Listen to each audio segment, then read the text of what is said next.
súper empoderados con el mundo de los derechos, hablando permanentemente, yo tengo derecho a esto, tengo derecho al otro, ¿no? Digamos, esta idea de discurso legitimador, tanto, bueno, se me ocurrió en las infancias, pero también el mundo de los receptores y las receptoras de programas sociales, ¿no? Digamos, la construcción como sujetos de derecho, como sujetos políticos, más allá de que haya una correspondencia formal, ¿no? E incluso, esperen que me prenda la luz, incluso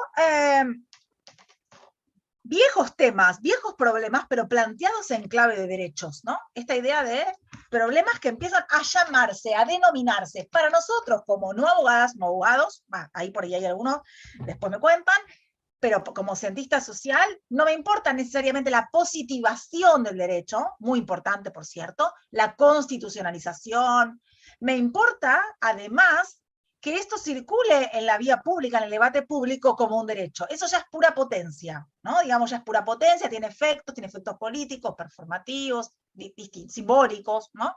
Entonces, por juridización entiendo este cambio, que después vamos a ver algunos elementos que hicieron a este cambio y a este clima de época, yo llamo, que habilita este proceso juridizador, pero es un proceso entonces hipercodificador, ¿no? Hiperjuridizador, hiperreglamentarista de las relaciones sociales. En la pandemia ni hablar, todos hablábamos de protocolos, ¿no? Todo el mundo está hablando, nombrando protocolos, permisos, reglamentos, cuántas cuadras podemos caminar, cuántas cuadras no, qué podemos hacer, qué no, permiso, firma, app, ¿no? Ese mundo es un mundo importante que nos invade, nos habilita a un montón de cosas y nos limita a otras tantas.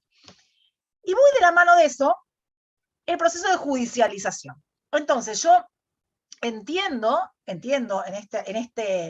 estos minutos que voy a compartir con ustedes en este rato, que la judicialización es un proceso muy ligado con la juridización, ¿no? Que para que haya judicialización tiene que haber, de alguna manera, un espacio jurídico importante, pero que también es un proceso que puedo tratar de ir pensando de alguna manera separada, ¿no? Que tiene que ver con expresar conflictos en sedes tribunalicias, en tribunales locales, provinciales, nacionales, la Corte Suprema, la OEA, no sé, eso pónganle ustedes después el contenido, porque yo, digamos, no es mi métier, digamos, es plantear que entonces cada vez más cuestiones sociales se procesan por la vía de los tribunales. ¿Qué pasa con todo eso? Una incógnita, tengo un gran signo de pregunta, ¿ok? ¿Qué pasará con todo eso? Ahora vamos a ver qué tipo de visiones podemos abonar de una sociología política, en todo caso. Pero sí que es un lugar donde pasan cosas, y pasan muchas cosas, ¿no? Yo traía algunos ejemplos y me encantaría llevarme ejemplos de ustedes para poder alimentar un poco la discusión, y además porque probablemente sea una visión muy porteña, la visión de los casos que yo tengo, porque bueno, básicamente es el lugar que habito y el lugar que en general estudio. Acá, en la ciudad de Buenos Aires, ¿qué está judicializado? Bueno, vacantes escolares en escuelas públicas, montón.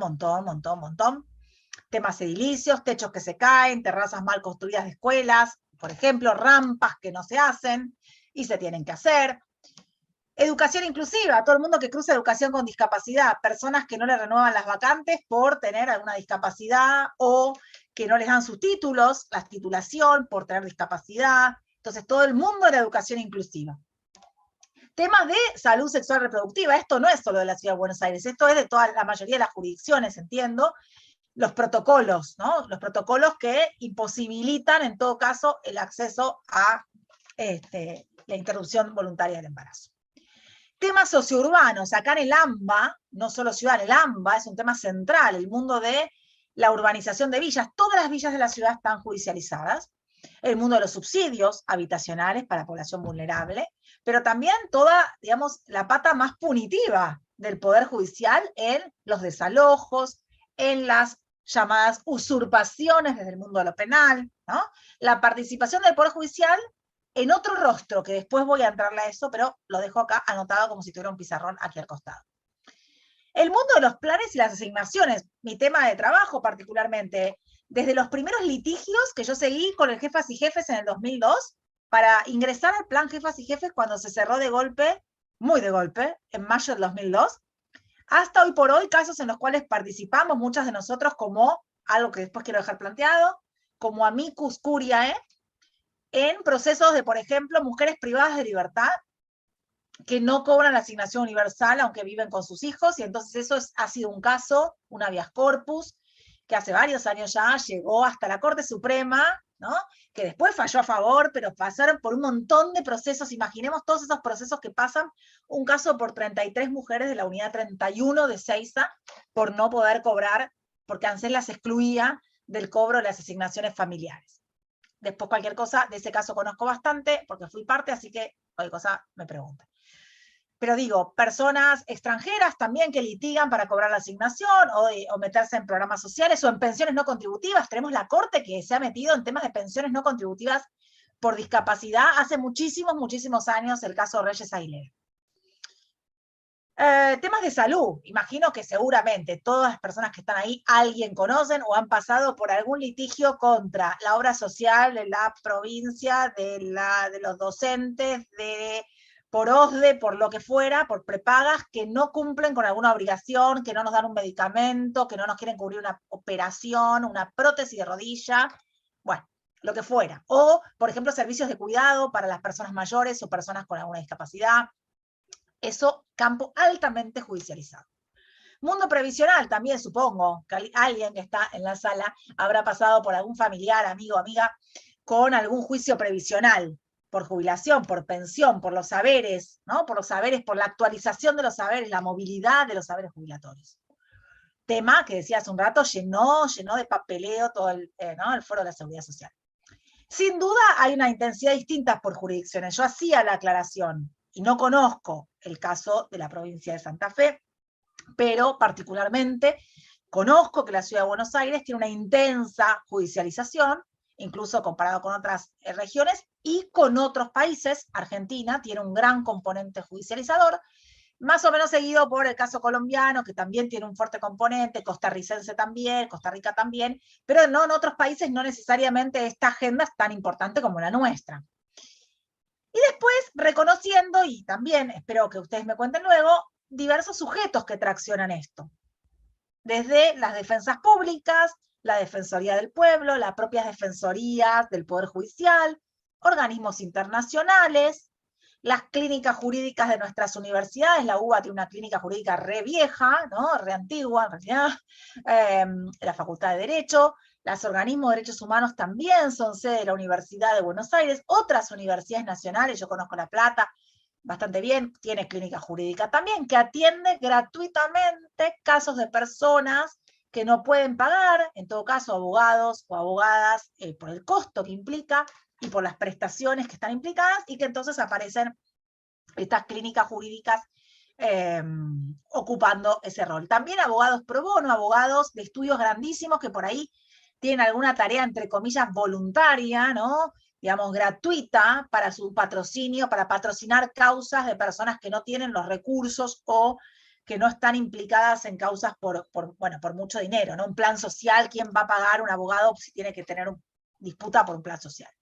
Entonces, esto es algo, un collage también de lo que traía en términos de decir, bueno, ¿qué es lo que estoy todo el día escuchando acá? ¿No? De judicialización, viviendo. ¿Qué política social veo judicializada? Veo también, entonces, modalidades diversas. Hay algunos litigios que son litigios individuales. Yo pido por mi pensión, yo pido por mi jubilación. Pero hay otros litigios que van a ser colectivos, que van a ser por una villa, por un grupo de personas que fueron desalojadas y piden una vivienda, por los habitantes de la cuenca Matanza-Riachuelo. Entonces hay un colectivo que estaba antes, o hay un colectivo que incluso, y anoto esto en mi cabeza, ¿no? Digamos, lo puede conformar el propio litigio, le puede dar forma, puede colectivizar el propio litigio, ¿no?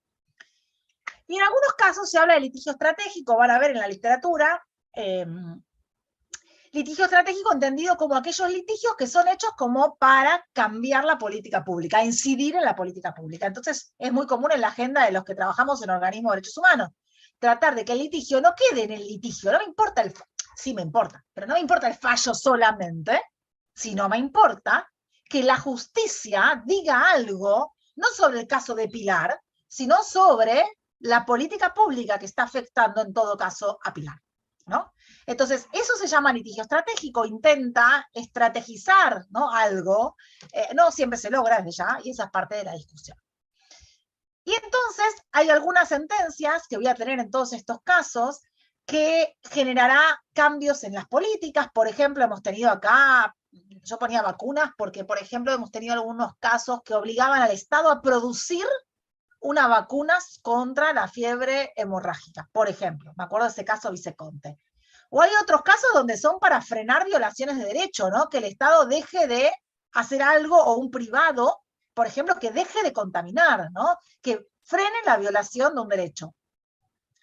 Y hay otros momentos donde el Poder Judicial, en vez de resolver y tirar la posta en una sentencia, lo que hace es generar algunos procesos dialógicos. Le tira la pelota al Congreso y que el Congreso en todo caso decida, ¿no? Como, por ejemplo, la fórmula jubilatoria, el caso Badaro 1, Badaro 2, eso se decide en el Congreso, ¿no? Generan mecanismos dialógicos, participativos. Entonces, digamos, sale de una mirada netamente de sentencia que consolida una decisión, sino que abre un proceso de audiencias públicas, un proceso de deliberación, convoca a otros. Es menos paternalista, menos verticalista en todo caso.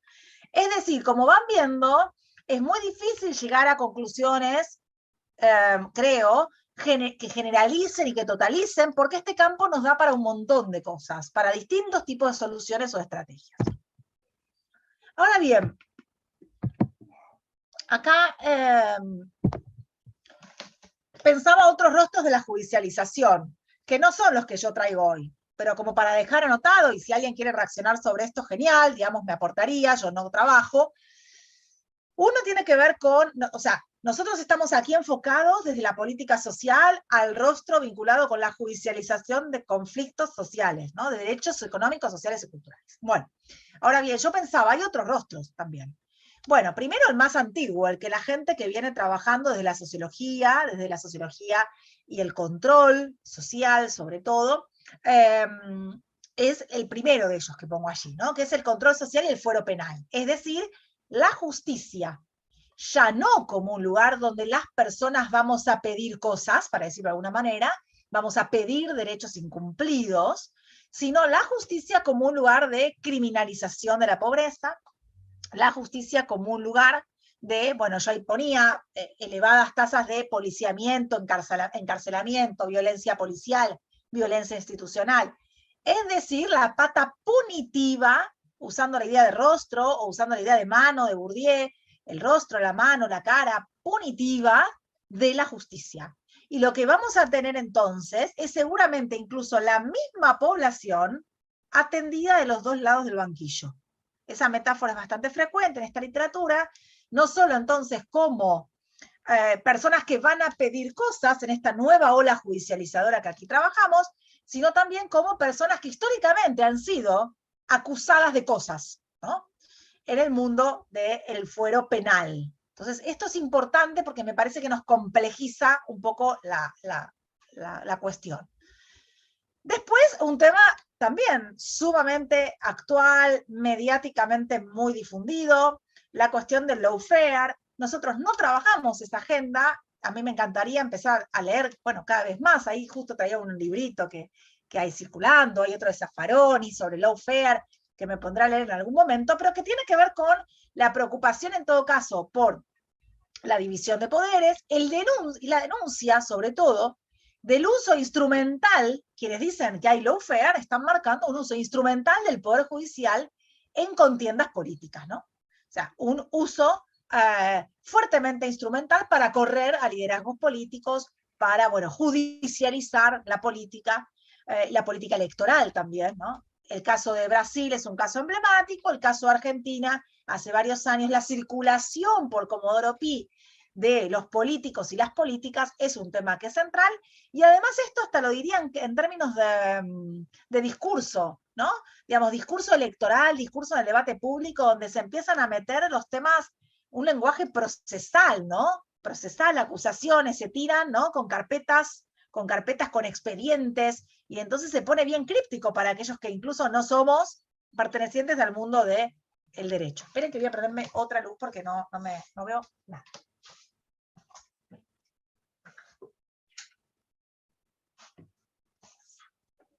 Entonces, este tema del lawfare, insisto, es un tema, digamos, nos vincula con lo de hoy, y yo diría, bueno, a priori no, yo estoy trabajando en derechos sociales, pero en general sí, porque tiene que ver con el protagonismo de lo judicial, en todo caso, en la política y en la política pública, ¿no? Y por último traía esa notita que me encantó, ese caso, el niño de la portada de Nevermind demandó a Nirvana por pornografía infantil, traje la tapita del disco, que seguramente se acordarán, lo conocerán, que tiene que ver con lo que se llama americanización del derecho, que es porque es algo muy común, sobre todo en Estados Unidos, que es en general la litigiosidad vinculada con daños, reparaciones, que es lo que quiere el sujeto niño que ahora creció, que demanda a Nirvana por su tapa, que es la industria del litigio, ¿no? Por temas de, bueno, daños, reparaciones económicas, básicamente, ¿no? Entonces ahí es otro de los filones. ¿Son estos filones los nuestros? No. Pero es importante, me parece, traer por lo menos a la mesa de discusión que son los otros rostros que están dando vuelta en la discusión sobre judicialización. Ahora bien, para pensar en la idea yo traía la idea de clima de época, volviendo a nuestros litigios, a los litigios en materia de conflictos sociales, por un lado, para señalar que es cierto que estos litigios surgen con fuerza hacia comienzos de los años 2000, en un contexto atravesado por el proceso de ajuste estructural en la región, ¿no? De las consecuencias sociales del ajuste, más marginalidad, pobreza, exclusión, todos los formatos, nueva cuestión social que podamos mencionar, y una proliferación de demandas que además, debería haber puesto allí, se diversifican, ¿no? Porque no son demandas solamente vinculadas con la clase social, sino que son demandas por lo ambiental, por el género, por las identidades. Un mundo de fragmentación de demandas que encuentra también entonces en el Poder Judicial un lugar para canalizar, ¿no? Todas estas sensaciones de lo insatisfecho. En un contexto donde además yo pongo muy entre comillas lo de crisis de representación, como buena politóloga que soy, cuestionando, digamos, esa idea, donde por lo pronto digo los partidos políticos tradicionales no pueden ser los únicos lugares donde se canalizan las demandas, y esto tiene que ver con el mundo de la proliferación y la fragmentación de demandas, y entonces frente a esto que se conoce como cuellos de botella, callejones sin salidas, el Poder Judicial aparece como un lugar alternativo. Por eso la idea de la otra ventanilla. La otra ventanilla, bueno, recurro a ese lugar, pero tiene unas particularidades ese lugar, no es cualquiera ese lugar. Entonces, que tiene que ver entonces con la transformación de los instrumentos tradicionales como los partidos políticos. Bien. Luego, ¿qué cosas me habilitan? Reformas constitucionales. Caso Argentina, 1994. Una reforma regenerosa en materia de instrumentos de derechos humanos, garantías, amparo, habeas corpus, habeas data, nuevos derechos, derechos de tercera generación, los tratados internacionales de derechos humanos incorporados con una jerarquía particular, ¿no? Con una jerarquía constitucional, no una jerarquía superior a las leyes, es decir, instrumentos internacionales, constitucionales, digamos, centrales, que habilitan ese plexo normativo que habilita, que genera como un entorno habilitante para lo que va a estar pasando luego. También de esta época, y Diego me mencionaba que lo tenían en la materia, o que andaba por alguna parte del programa, el tema del enfoque de derechos. El enfoque de derechos como un dispositivo central, político, tecnológico, para plantear una discusión en la política social. Hubo muchos años durante la época de los 2000 que desde varios lados se planteó el análisis de políticas sociales y la impugnación de políticas sociales desde estándares de derechos humanos. Principio de igualdad y no discriminación, principio de universalidad, principio de acceso a la justicia, es decir, se usaron los estándares de derechos humanos para criticar, para cuestionar sobre todo el paradigma más focalizador, asistencialista, ¿no? Residualista de la política social, que estaba impregnando gran parte de la política social. Eso también ayuda a, digamos, a caldear el ánimo en este sentido de la justiciabilidad. Luego yo coloco ahí el espacio jurídico global, con esto quiero decir el mundo de las convenciones, de los derechos internacionales, el mundo de la OEA, el mundo de la ONU, el mundo de la circulación de la diplomacia de cumbres. En algunos casos escalan a esos niveles, ¿no? Digamos, algunos casos han escalado a esos niveles y Digamos, son actores centrales en el mundo de derechos humanos. Bueno, estructuras de oportunidades legales. ¿Qué quiero decir esto? Cantidad de instituciones, me contarán luego allí, cantidad de instituciones que generan las propias demandas. Por ejemplo, todo el entramado judicial de las defensorías o las defensorías del pueblo. Es decir, instituciones del propio Estado que son las que generan los litigios, ¿no? Digamos que es importante, que promueven el acceso a la justicia, que están en el territorio. Entonces ya esto del retiro del Estado, yo diría más que retiro del Estado, tenemos súper presencia del Estado en todos sus rostros. El Estado, el Ejecutivo, el Legislativo, el Judicial con su poder punitivo, el Judicial con su poder restitutivo, ¿no? Y entonces tenemos, por ejemplo, acá los territorios de la ciudad, villas de la ciudad, cantidad de oficinas que ofrecen acceso a la justicia, defensa, ¿no? Defensa pública, y que de alguna manera promueven los propios, son de ahí de donde salen algunos litigios.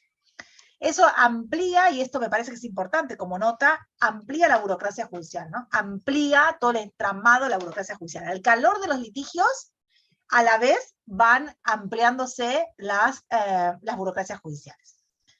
Y todo esto, diría O'Donnell, hay un epílogo hermoso que yo doy en algunos cursos sobre todo, de sociología política o de doctorado, en paralelo a todo este proceso de mucha legalidad y mucho judicial, digamos, mucha juridización y judicialización, conviven zonas de intermitente legalidad, o nuevos y alternativos sistemas de justicia, como lo que discute el mundo indígena, o las formas alternativas de resolución de conflictos. Es decir, esto en paralelo, ¿no? Para no pensar que es todo el mundo de los derechos y los derechos occidentales y constitucionales, nada más.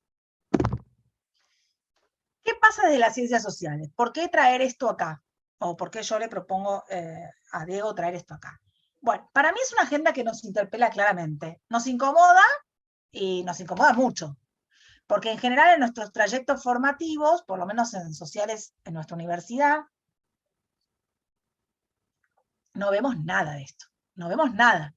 No tenemos en nuestros trayectos de sociología, donde yo soy profesora, ni de ciencia política, donde soy graduada, nada que nos hable casi del Poder Judicial, ¿no es cierto? Es muy residual en nuestras carreras. Y para nosotros la discusión, el punto de partida de la discusión sobre la cuestión de los derechos es la discusión sobre la ciudadanía, sin duda, las ciudadanías, los diferentes formatos de ciudadanía. Y yo diría tal vez, o por ahí conocemos más la discusión, bueno, o marxista por un lado, ¿no? Marxista sobre los derechos, o más de Bourdieu, de los efectos de los derechos, del efecto de neutralización de los derechos, el efecto universalizador de los derechos. Y entonces nuestro desafío, yo diría, es, bueno, cuestionar ese monopolio que tiene el mundo de las abogadas y los abogados, como colegas, que les dejamos un saludo, sobre el contenido de los derechos, ¿no? Desmonopolizar, hay un texto de Boaventura Sousa Santos sobre esto, bien interesante, que es la idea de desmonopolizar entonces el contenido de los derechos, sobre los derechos, ¿no? Sacar el contenido jurídico. Y comprender entonces nosotros, como cientistas sociales, bueno, este carácter polisémico de los derechos, más allá de su formulación positiva escrita, ¿no? La polisemia de los derechos, y discutir en todo caso, yo digo, lo que se llama ontología binaria, esto que aparece como siempre separado, lo político, lo judicial, ¿no? Como dos cosas que están separados, que es una ontología, por lo pronto, que la podemos cuestionar, ¿no? ¿Cuáles son esos límites? Que lo judicial no es político, ¿no? ¿Cómo sería ese límite? Y entonces en nuestra agenda de las ciencias sociales, yo digo acá, o traigo para la discusión, bueno, la idea es que politicemos esto y que veamos sobre todo los múltiples actores que participan acá. Una mirada de sociología política como la que a mí me preocupa, en todo caso, y que comparto, es la mirada de los multiactores. ¿Quiénes son estos sujetos que mueven atrás el Poder Judicial, los litigios, que construyen la idea de un sujeto de derechos, ¿no? ¿Quiénes son esas personas que litigan, esos grupos sociales que litigan, esos colectivos que litigan, esos individuos que litigan, ¿no? ¿Cómo es esa sociología de política entre actores? Hay un riesgo que yo siempre digo que tenemos, que es, creo que los primeros años, sobre todo la primera década, hubo un proceso romantizador sobre los litigios. Creo, y no sé, yo me hago cargo de ello, creo que al principio empezamos a ver que los litigios, de alguna manera, solucionaban algunas cosas que los otros poderes no lo hacían, y que con buenos litigios encontrábamos un montón de buenas soluciones. Bueno, creo que ese proceso ya está pasando, hace ya más de 20 años de litigiosidad en Argentina, y hemos visto también casos que no terminaron en nada, casos que, bueno, después vamos a ver, pero desigualaban más, resegmentaban, que tenían, digamos, procesos mucho más desigualadores de lo que eran antes de empezar los litigios. Entonces, tampoco caer en el otro extremo, ¿no? La demonización de los litigios per se. Cada litigio abrirá un mundo de posibilidades. Esto es un poco la invitación a que empecemos a pensar a través de investigación empírica en ciencias sociales. Bueno, ¿qué universo estamos pensando? Seguramente nada que ver los amigos que trabajan previsional con los juicios que trabajan sobre villas. No tienen nada que ver el tipo de litigio, lo que arma, la disputa, los sujetos, nada que ver. Son como dos bibliotecas súper diferentes, ¿no? Y entonces, bueno, yo decía, nos falta desafíos, tenemos desafíos, nos faltan recursos heurísticos, no tenemos casi formación. En general, en la ciencia política, por ejemplo, nos forman súper bien para entender el poder ejecutivo y legislativo, pero nada que ver con el poder judicial. Además, tenemos un poder con amplias limitaciones para acceder. Como investigadora, digo, esto es un tema enorme, gigante. Merecería una conversación en sí misma. Si siempre decimos de el poder ejecutivo y la opacidad, los poderes ejecutivos, la dificultad de acceder a la información pública, más en el campo que yo trabajo, que es el mundo de los planes, las asignaciones, etcétera, no quiero ni comentarles lo que serían los problemas vinculados con la dificultad de conseguir información sobre el Poder Judicial, sobre los expedientes, no sé, dos cosas que se me ocurren. Por ejemplo, si yo pido un desarchivo de una causa, la tengo que pedir a través de un abogado o abogada, no la puedo pedir yo como Pilar, por ejemplo, o la poca construcción de datos que hay sobre causas, sobre expedientes. Este es un tema central. Entonces, ¿de dónde me agarro para investigar, ¿no? Para construir investigación empírica al respecto? Después me puedo explayar cualquier cosa sobre algunos ejemplos en ese tema. Y empezar a reconciliarnos también con la idea de ver estos expedientes, ¿no? Estos grandes expedientes donde ahí aparecen, para nosotros y para nosotras, lo que Bourdieu llamaría emisores del derecho. Distintas personas que hacen cosas y dicen cosas sobre eso que se juega ahí. Las fiscales, los que patrocinan, las propias víctimas, los propios demandantes, los jueces que no son solo los jueces o las juezas, son las personas que escriben las sentencias, que son por ahí los técnicos, las burocracias judiciales, ¿no? Las pruebas, los investigadores e investigadoras que participamos en las causas judiciales también, los peritos, ¿no? Y aparece entonces toda una cantidad de un entramado de actores que implica entonces el desafío de encontrar en esos expedientes esas voces múltiples. También, como decía yo, interpela la actividad de los investigadores e investigadoras. Si yo trabajo Asignación Universal hace muchos años, desde que salió, y veo que hay un caso para demandar a todas las mujeres, digamos, al Estado, por las mujeres que no cobran la UH porque están privadas de libertad, ¿cómo me meto yo como investigadora? Me meto en una causa. ¿Por qué? Porque es la posibilidad de lograr una acción de incidencia. Como hago una reunión con un, no sé, secretario de Estado, con un ministro, con un grupo, con políticos, con lo que fuera, donde uno puede hacer incidencia, cuando una trabaja desde la incidencia, la investigación, lee el recurso judicial de la gente que trabaja villas, de la gente que trabaja urbano, de los que trabajan ambiental, sin duda, es meternos en las causas, ¿no? Bajo diferentes formatos. También lo dejo para la conversación. Y entonces, para cerrar, digamos, con esta filmina última que tengo para plantearles. La agenda que convocamos, yo creo, desde una agenda de investigación en ciencias sociales, desde las distintas disciplinas que hacen nuestro universo, bueno, es plantear entonces esta idea de los derechos en acción, qué pasa cuando se ponen a rodar en la escena pública, en la escena judicial, ¿no? ¿Cuáles son las preguntas por cuáles son los efectos no deseados a veces de los litigios? Hay litigios que han estado pensados para algunas cosas, y sin embargo, terminan disparando otras, que no eran las que eran las motivaciones de los actores que lo generaron, pero que efectivamente, por ejemplo, incluyen a una población y excluyen a muchas otras.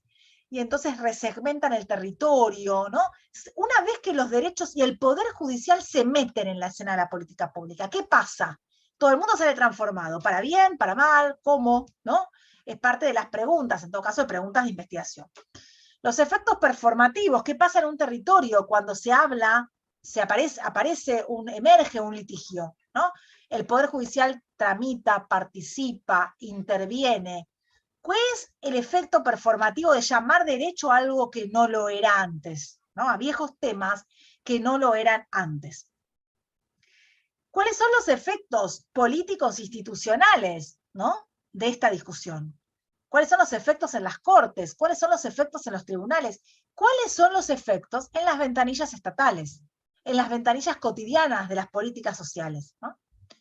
Las sentencias, entonces, para nosotros serán puntos de partida. Y ahí, más que un punto de llegada, como para el derecho, para nosotros la sentencia es un punto de partida. Ahí hay que ver qué pasa. Podemos traer hermosas sentencias, pero con después una ejecución que no se da nunca, o que se da de una manera patética, o que nos muestra que en realidad hay un montón de dificultades, porque la sentencia lo que hace es poner a rodar un montón de actores en la política pública, ¿no? ¿Qué pasa cuando los repertorios de movilización legal o de judicialización compiten con otros? Hoy por hoy los actores sociales de distintos movimientos, trabajadores ocupados, las organizaciones se apropian de estos repertorios. No solo entonces cortan calle, hacen una toma, pero también recurren a la justicia para pedir por planes, para pedir por personas excluidas, para pedir por rehabilitación de planes dados de baja. Entonces, esto es para la gente que estudia acción colectiva, para los amigos y colegas que estudian acción colectiva, este es un repertorio más alternativo, a veces diría en conflicto, y sí, puede ser que en conflicto con los tradicionales repertorios de protesta. Luego, para ir cerrando, ¿cómo afecta esto a la sociabilidad política entre los actores, ¿no? ¿Qué pasa cuando las personas en un territorio, en un barrio, empiezan a alfabetizarse jurídicamente y encuentran no solo una necesidad vulnerada, sino un montón de necesidades vulneradas, ¿no? ¿Qué pasa en ese encuentro con estos abogados y abogadas que son distintos, que son nuevos, que son nuevas camadas, abogados anfibios llamados por la literatura, abogados populares, que tienen una militancia sobre el derecho, ¿no? Que no tienen la mirada más tradicionalista del derecho? ¿Qué pasa con ese proceso por el cual la justicia está en el territorio, atravesando el territorio con este nuevo rostro, que no es solo el rostro punitivo, ¿no? ¿Qué pasa en estas ventanillas cuando las personas se acercan a estas burocracias de calle tradicionales, pero se acercan con un discurso de derechos, ¿no? Y también con una amenaza de, en todo caso, ir a la justicia si eso no se da? ¿Qué pasa en esas burocracias que se encuentran con sujetos, entre comillas voy a decir, algunos empoderados por una épica de los derechos, por una épica de los derechos? Entonces, en definitiva, me parece que la pregunta para nosotros y para nosotras, de esta agenda, de una agenda que nos interpela como ciudadanas, como ciudadanos, pero también, digamos, del lugar de cientistas sociales, es, bueno, ¿qué pasa con este juego abierto y ambivalente que nos empieza a proponer el mundo de lo judicial, en el caso de lo que yo conozco, que lo poco que conozco, que es el campo de los conflictos sociales, pero seguramente podrán interrogarse por otros campos de la política argentina y la política latinoamericana, ¿no? Entonces, un poco la invitación es, ojalá haya más tesis, más trabajos de integrador final, más monografías sobre estas temáticas. Creo que tenemos, digo, el compromiso político, académico, de generar investigación sobre este tema, de generar investigación, y además, entre otras cosas, digamos, esperen que quito esto, ahí está, entre otras cosas, de quitar, bueno, esta idea de disputar un espacio, ¿no? Disputar un espacio profesional, un espacio político y un espacio de saberes desde nuestras disciplinas en el mundo de la discusión sobre los derechos y la relación con la justicia, ¿no? Bueno, gracias, freno acá y bueno, invito a allí. Muchas gracias.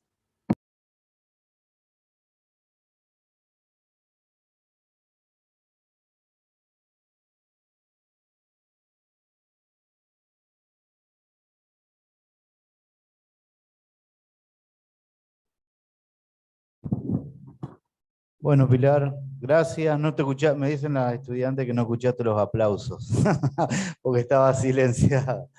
Los Bueno, vi, no. gracias, muchas gracias.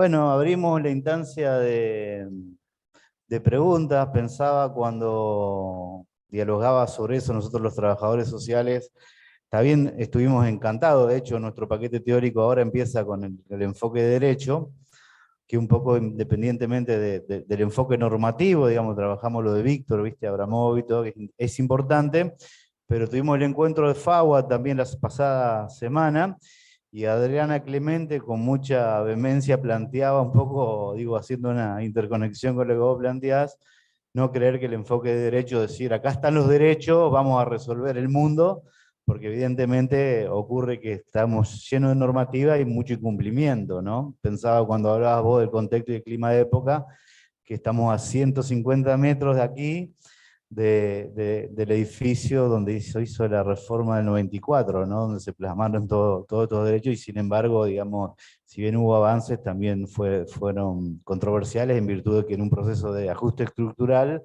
se daba esto que estabas planteando. Bueno, simplemente de mi parte, así que no sé, ¿alguna pregunta para profundizar de los estudiantes, los profes? Y a mí, Diego, me interesa, perdón, me meto, pero porque soy densa, ya lo sé, pero bueno, un poco esto, ¿no? Que me cuenten qué está pasando por allí, digamos, ¿no? Porque hay muchas de las cosas que tienen un sesgo AMBA, lo que yo estoy planteando. Entonces, digamos, me interesa un poco pensar qué están viendo de esto como trabajadores y trabajadoras del campo, ¿no? Y bueno, como estudiantes desde ya, digamos, como personas involucradas en el campo de lo social, más ampliamente, en la provincia. Perfecto. Y vamos con Franca. Sí, yo nada, te escuchaba y pensaba, pero aparentemente me interpelaba más desde el lugar profesional en el que me he como desarrollado en este tiempo, que tiene que ver con el campo de la salud mental. Bueno, vos haces mención de la salud, pero pensaba la salud mental como campo cuando, bueno, cómo se construye desde el ámbito, principalmente también de lo judicial, en un primero, con esa mirada quizás más criminalizadora, como, bueno, ahí no me sale la palabra, pero como vos lo planteabas, en relación a la locura.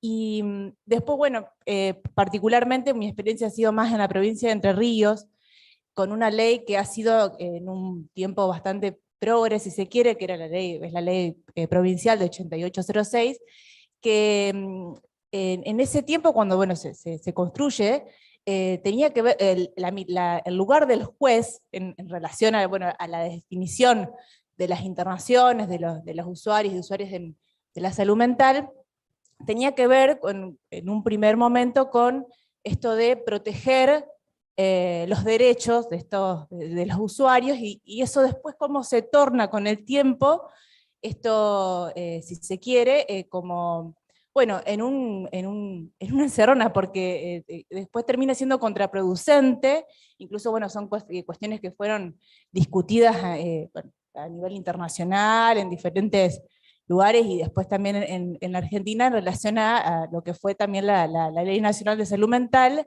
cuando hay se quita la potestad de los jueces para poder definir las internaciones de los usuarios, porque eso se tornaba, más que en esto de la protección, en una cuestión de judicialización, del encierro y de la criminalización de los pacientes.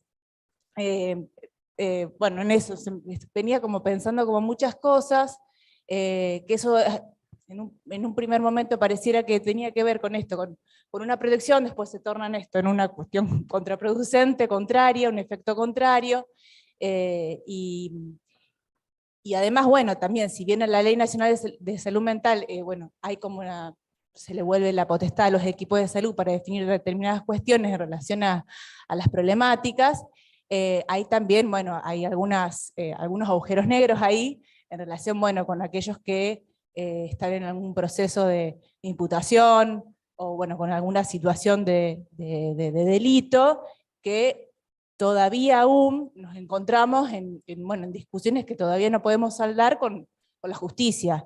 Digo, bueno, y que eso, esto que vos decías de, bueno, como algunos desafíos con respecto al Poder Judicial, la distancia de los discursos, la distancia, bueno, en relación al conocimiento, también me parece en relación a al campo teórico, bueno, a la realidad también de los sujetos.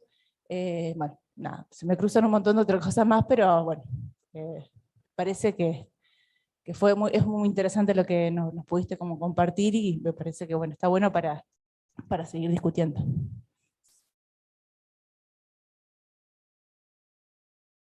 ¿Querés devolver eso, Pilar? ¿O te hacemos otra? No, por ahí juntar reacciones, mucha evolución. A ver, yo soy una enérgica anotadora de cosas, así que estoy anotando.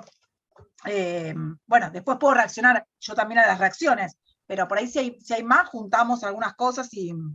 Bien. ¿Qué te ¿Alguien parece? más? Sí.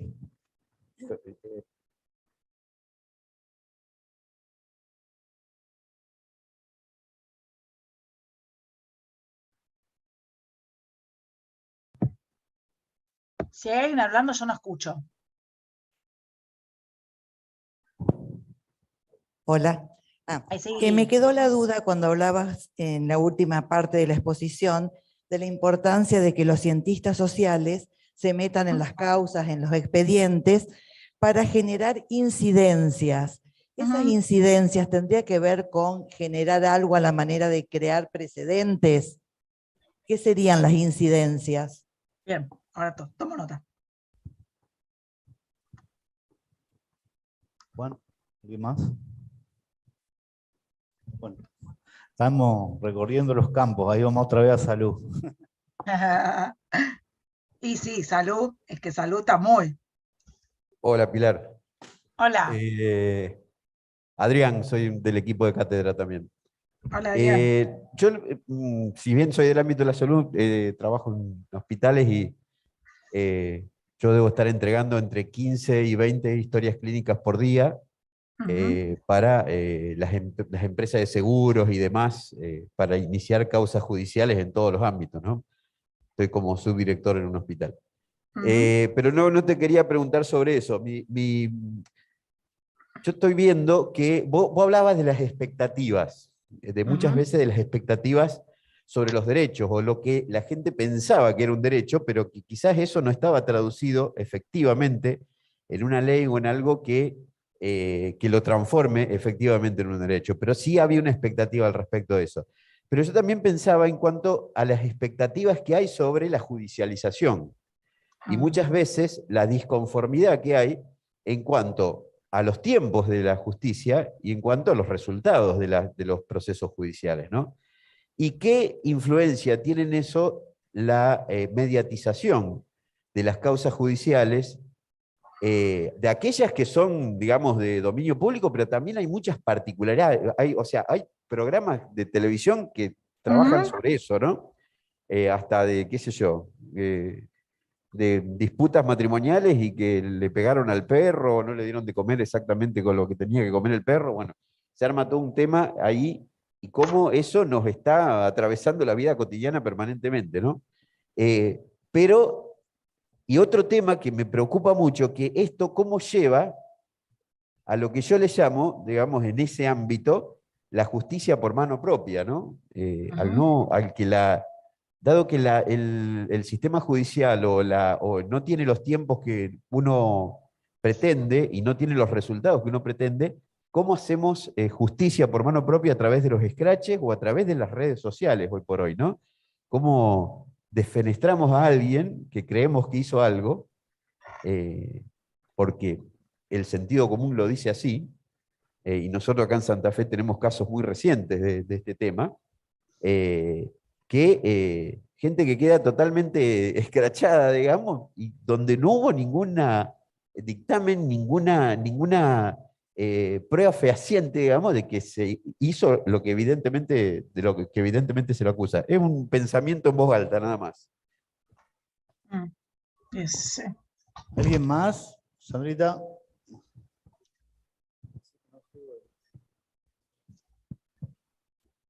No llego porque no. No, yo solo una consulta que se me venía ahora pensando, ¿no? En estos recorridos de los conflictos en las judicializaciones, y digamos, a la hora de mirar esos efectos que tiene la judicialización, pensar, digamos, también por un lado, en las limitaciones de la respuesta judicial para el abordaje de distintos tipos de conflictos, ¿no? Como, bueno, qué herramientas pone a disposición de la sociedad para abordar los conflictos, ya sean ambientales, ya sean cruzadas morales, ya sean, bueno, distintos tipos, pero también, digamos, pensar en las relaciones de poder que atraviesan, ¿no?, al Poder Judicial y en las posibilidades de esos conflictos cuando se insertan precisamente en ese sistema que tiene muchas veces otras lógicas que están muy por fuera de lo que los propios actores que van a demandar a la justicia tuvieron en cuenta quizás al momento de iniciar esa demanda, ¿no? No sé si me explico, pero bueno, un poco esas ideas. Bueno, ¿alguien más? Sandra, al equipo allá, ¿no? Ahorita. ¿Alguien más que quiera, Juan? Quiera. No llego con el micrófono que te vas a tener que levantar. Hola, Juan, del equipo de Cátedra también. Hola. No, para también compartir una preocupación, digo, en esto de la litigiosidad, la dificultad de los sectores populares para poder acceder a poder presentar sus dificultades. Trabajo en un centro de salud y digo, tiene que ver con esta crítica que recién nos comentaba Diego, que hizo Adriana Clemente, digo, claramente no alcanza, digamos, un acto declamativo el enfoque de derechos si no ponemos en práctica dispositivos, instituciones que puedan llegar a mediar y a generar las condiciones para la aplicación y para poder hacer efectivo. Bueno, me preocupa eso, digamos.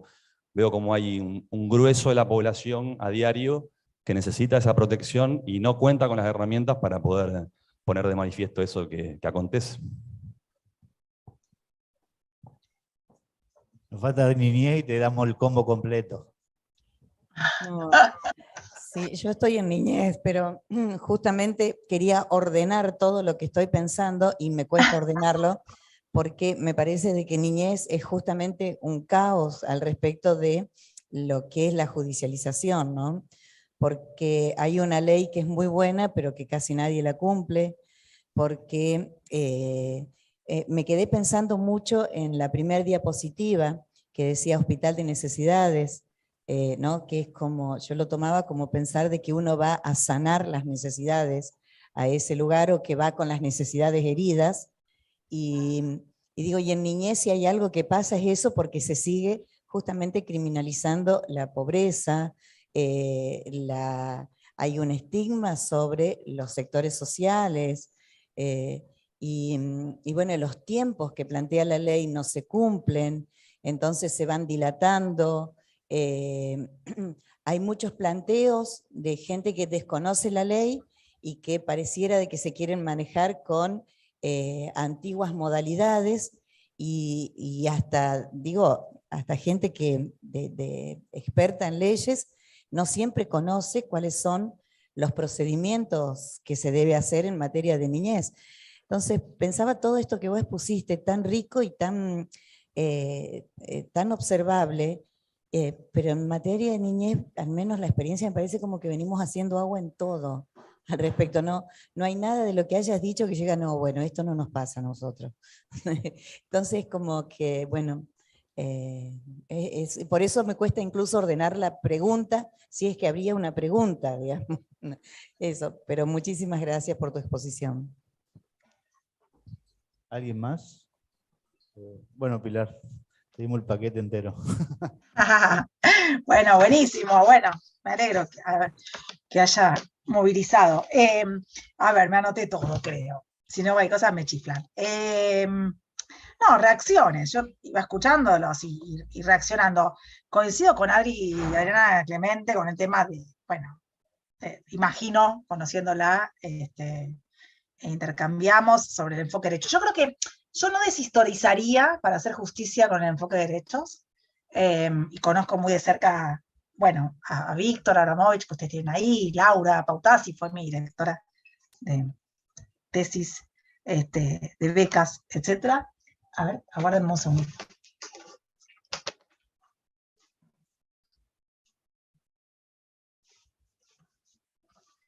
bueno, generosamente me traen un café y no lo puedo despreciar el cafecito que me están trayendo. Digo, no deshistorizaría un poco lo que fue la discusión sobre el enfoque de derechos, porque digo, yo decía al pasar, pero tiene mucho que ver con el paradigma con el cual están discutiendo, con los discursos tecnocráticos con los que están discutiendo salida de los años 90 y comienzo de los años 2000, y con toda esa inmensidad de instrumentos de derechos humanos, y empezar a ponerlos en diálogo con la política pública, por lo menos para que empiecen a ser parte de los diseños de las políticas públicas. Entonces, digo, eso me parece que es el lugar que le tenemos que dar. Viví de cerca como todo ese recorrido por este lugar y por muchos años trabajar en el CELS, como un organismo de derechos humanos, entonces digo, me parece que ese es el lugar que le tenemos que dar. Ahora, si esperamos de eso que se solucionaran todos los problemas, bueno, claro, error, ¿no? Ingenuidad absoluta, creo, una visión muy romantizada, que es lo que yo planteaba al principio, no solo sobre los derechos, sino sobre la justicia. Y me queda algo, vos dijiste, Diego, algo que es fuerte. Nosotros tenemos un texto ahí del grupo, de la colección nuestra de Derechos Sociales y Política Pública, se llama Más Derechos, Menos Marginaciones, como pregunta, y más bien, más que una pregunta, es obvio, más derechos igualmente, más marginaciones o por lo menos iguales, ¿no?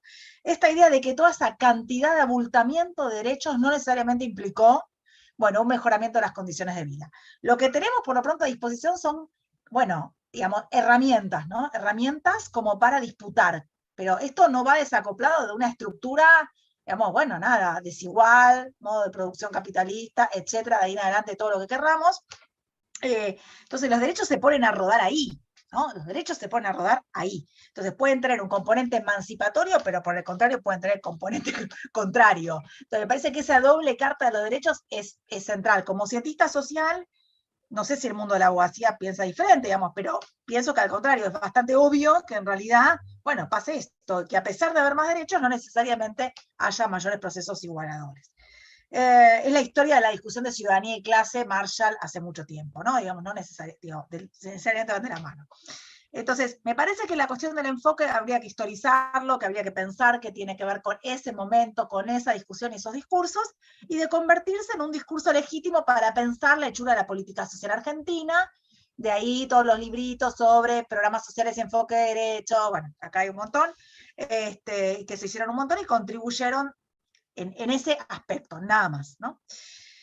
La compañera esa, que no me llegué a escuchar el nombre, que compartía un montón de cosas de salud mental. Yo es un campo que no conozco, soy súper ignorante, realmente no podría decir, pero sí podría decir en términos de que desde una parte de la política social, ¿no? Estos temas se levantan desde toda la discusión de poder judicial, muy importante, pero también de las nuevas normativas y cómo van refamiliarizando, ¿no? La discusión o las responsabilidades, o recomunitarizando las responsabilidades planteadas en términos de una agenda de derechos. Y entonces a mí, bueno, nada, me interesa fuerte seguir como más esa línea temática, digamos, de los procesos de externación, en todo caso como proceso de refamiliarización y recomunitarización, donde se ponen a rodar, en todo caso, los derechos. Y me quedo mucho con la idea, bueno, yo anotaba acá, me anotaba un cartelón que dice distancia, ¿no? Distancia. Esa distancia del Poder Judicial con relación a lo que se llaman los legos. Yo siempre cuento una anécdota, que en el caso de Asignación Universal, que yo participé en el Foro Penal, que la última de las intervenciones fueron en Comodoro Pi, y que en una sala muy grande, y a mí me parece una anécdota que es fenomenal para entender el tema de distancia, en una sala muy grande había como 25 personas. Entonces yo iba, y esto tiene que ver con la compañera que planteaba el tema de la incidencia de los investigadores e investigadoras, pero en un grupo inmenso de personas, y leían, ¿no? Leían la doctora fulana de tal, la doctora fulano de tal, el doctor fulano de tal, la doctora fulano de tal, todo el mundo, desde la persona de más baja jerarquía hasta de más alta jerarquía de los juzgados, iban llamándose de esa manera. Y a mí me habían súper coachado para participar ahí, porque suelo ser informal, y tenía que ser formal, y tenía que ir vestida de una manera, y entonces tenía que tratar de cuidar mis formas, tenía que tratar de usar ciertas fórmulas legales para de alguna manera, convencer a los jueces sobre lo que queríamos convencer en esta causa, ¿no?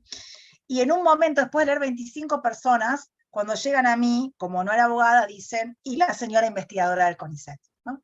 Ejemplo más claro de distinción, digamos, no hay. Efectivamente, no podían llamarme doctora, que en realidad era verdad encima, por un claro mecanismo de distinción en ese marco de las audiencias judiciales. Digamos, es un mundo difícil, por eso insisto, y me acordaba lo de la distancia que decías, porque es difícil para investigar, es difícil para generar proximidad en la investigación. Vamos, no es fácil. Yo realmente creo que es de los campos más difíciles que me es investigar, es cuando hay algunas causas judiciales, digamos, para conseguir la información, a veces pido causas y los jueces me citan a audiencias para ver por qué pido archivos, o sea, es realmente hostil, o por lo menos mis experiencias con causas judiciales han sido muy hostil de cuando uno quiere correrse e investigar. A ver, ahí, esperen que me tomo el café porque me olvidé de que tomo el café. Ahí, bueno, la compañera planteó el tema de la agenda de incidencia.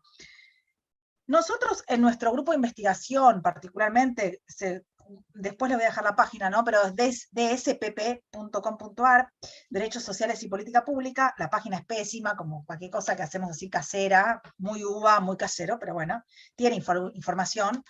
Tenemos como un interés, digamos, un compromiso con tratar de incidir en la política pública, ¿no? Que nuestras investigaciones no mueran en los papers, algunos somos CONICET, pero otros no necesariamente, y hay mucha gente que tiene una tarea de investigación, pero además un trabajo fuera de la investigación.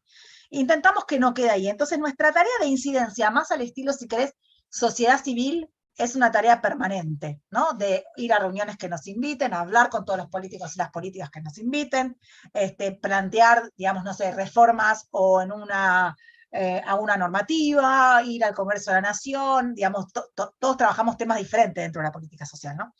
Entonces, cuando se nos abren causas judiciales, la figura de amicus curia, de las figuras de amigos del tribunal o amigas del tribunal, es esa figura que nos permite, digamos, formar parte como una suerte de informe experto.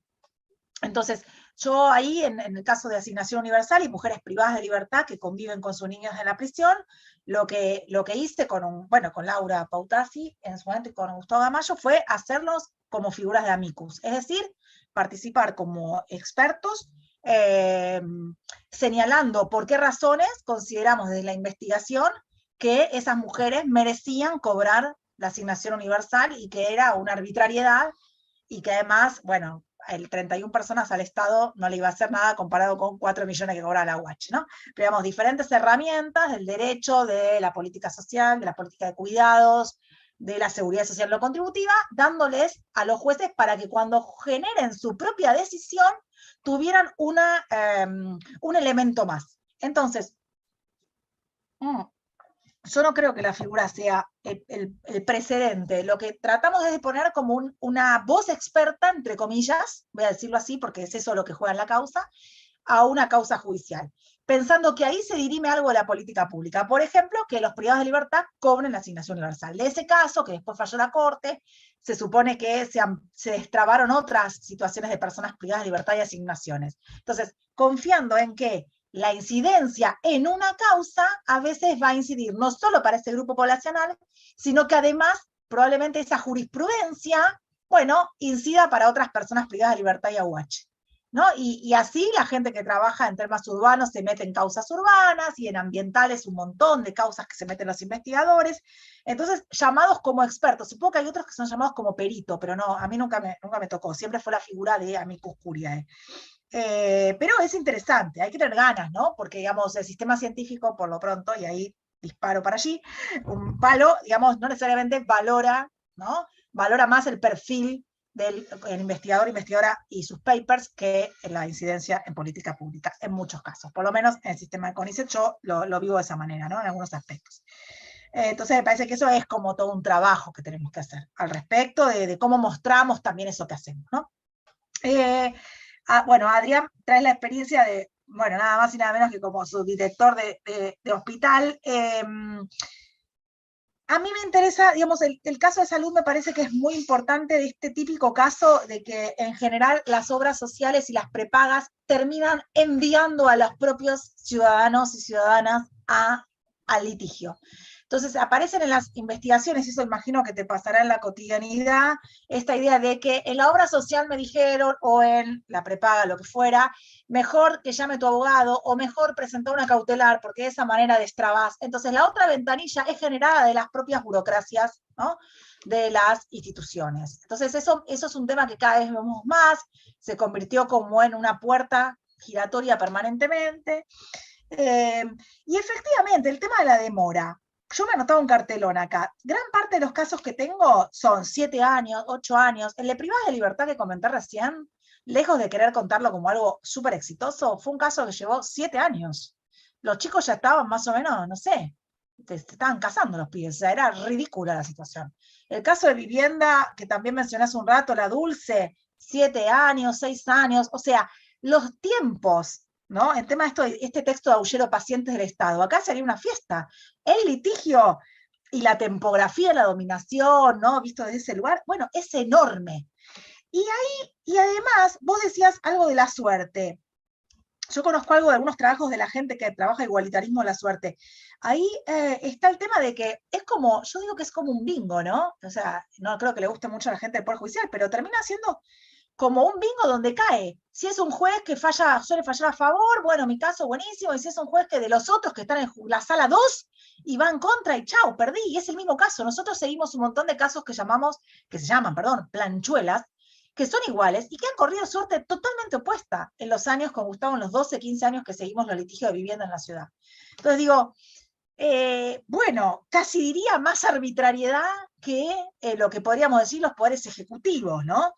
Y ahí, y también tiene mucho que ver con lo que, bueno, coincido con lo que vos mencionabas sobre los medios, la espectacularización de la justicia, ¿no? Digamos, cuando hay casos que tienen resonancia pública y mediática, bueno, hay más presión también para fallar en esos casos y eso incide un montón.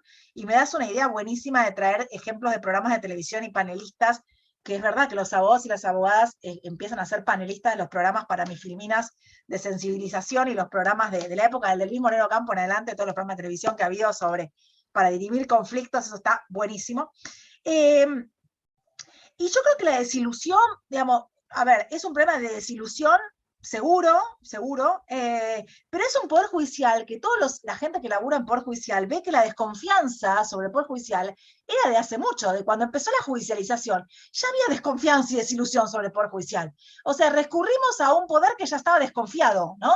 Entonces digo, ahí también hay otro tema. Todos los que trabajan sobre barómetros, indicadores de desconfianza sobre el Poder Judicial o confianza, bueno, daban, digamos, resultados paupérrimos. Entonces, sin embargo, se recurrió, ¿no? Se recurrió como otra opción alternativa a esos lugares. Yo creo que ahora hay una mirada más desromantizada, ¿no? En términos de los litigios. Después, a ver, 3 cosas como para cerrar. Una de las compañeras planteaba, bueno, ¿qué herramientas, ¿no? ¿Qué herramientas hay en el litigio? ¿Qué me garantiza? ¿Qué me garantiza que aquello que yo planteo en el litigio después pueda salir, entre comillas, voy a decir, pueda salir bien? Y efectivamente yo diría, el tema es que con el litigio vuelve a la política pública. O sea, el litigio muy hermoso, sentencias divinas, pero vuelve a la política pública. Y ahí, ¿quiénes están? Están los personajitos de la política pública, que en todo caso fallaron por lo que esa persona fue a la justicia. Entonces, ahí es complicado. Por eso para nosotros el problema de la ejecución de las sentencias es un tema crucial, porque, bueno, vuelve a la política pública, vuelve, ¿no? Y ahí efectivamente, además, vos usás algo, la palabra moralizar, ahí se me corrió un poquito la voz, pero algo de eso escuché, y yo pensaba, bueno, ¿quiénes habitan también? ¿Quiénes son los que habitan la justicia? Yo nunca me dediqué a hacer sociología de los jueces y de las juezas, pero hay gente que lo hace.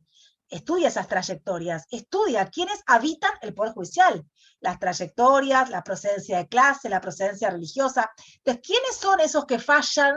¿Por qué pensamos que esas personas van a fallar también de manera revolucionaria? Hacer la revolución por el Poder Judicial, ¿no? Vamos, se habló un montón sobre los jueces y las juezas, el activismo judicial, pero digamos, también entendemos que estamos en un poder de los poderes más conservadores del Estado, por cierto, ¿no? Y en una transición demográfica de personas que se fueron ahora, digamos, educando bajo la democracia, pero no necesariamente bajo el nuevo plexo normativo. Y después, bueno, Juan planteaba la dificultad de los sectores populares por el acceso a la justicia. Efectivamente, es cierto que acá en la Ciudad de Buenos Aires hay una gran cantidad de instrumentos de acceso a la justicia por parte del propio Estado y por parte de las organizaciones, pero me resonaba esta historia de, por ejemplo, incluso en la Ciudad de Buenos Aires, que hay un montón de esto, cómo va cambiando la moda, voy a decir, de las organizaciones, las agendas o los portafolios de derechos, y habiendo trabajado en organización, lo pienso con mucho conocimiento de eso, hay agenda de donantes sobre el tema indígena y entonces se litigan temas de indígena, agenda de donantes sobre el tema niñeces y se litigan. Es decir, cómo las organizaciones también tienen que ir adaptando sus agendas a lo que son el mundo de los donantes internacionales, de los donantes nacionales. Eso es todo un tema para discutir también, polémico. Pero digo, el tema de acceso a la justicia es un problema, no digo que no. Bueno, en algunos territorios está como más, la oferta mucho más desarrollada, eso es verdad. Y, a ver, el tema niñez, la compañera que plantea el tema niñez, es raro porque ahí hay un movimiento al revés, como que yo te escuchaba y ahí hay un movimiento al revés, porque en el mundo de las niñeces hay como un proceso hay como intento de desjudicialización, ¿no? Como que empezó antes que ninguno judicializando, entonces hay como un movimiento de desjudicialización. Yo ahí, y hay un montón de recorrido, y es verdad, para lados muy diferentes. Y ahí quiero dejarles, y después le puedo mandar a Diego, me parece que puede servir para alimentar esto que dice la compañera. Como cierre del libro, de este libro que yo estaba comentando, que espero que terminemos pronto, hicimos un conversatorio con 4 profesoras que respetamos muchísimo y que son pioneras en esta discusión, desde de pensar lo judicial desde un lado, bueno, mucho vinculado con la niñez y con el control social y con lo penal, que son Sofía Tiscornia, Alcira Daroqui, Silvia Gemureman y Felicitas Elías. Hicimos en su momento, la plena pandemia, un conversatorio con ellas para que ellas, que habían trabajado la judicialización en estos mundos, como traía la compañera recién de las infancias, y el control social y el gobierno de la pobreza, opinaran sobre esta nueva ola judicializadora que yo traigo acá. Bueno, quedó una pieza que me encantó, que quedó muy bonita, me parece, y que invito a escuchar. Yo se la puedo pasar a Diego, pero que me parece que también puede alimentar esta discusión. Cierro con decir que todo material, obviamente, quedó a disposición, Diego, a través tuyo, como vos consideres, todo material que les interese sobre esta temática, bueno, ni hablar, espero que el libro esté pronto y que hagamos una presentación aquí, en este espacio, pero digamos, todo el material está disponible, muchos de ellos en la página de nuestro grupo, y bueno, y lo que pueda colaborar con conectar a gente que está trabajando con esto, bueno, me encantaría ser de utilidad. Así que gracias, Diego, y gracias a todas y a todos ahí por el aguante y por el interés.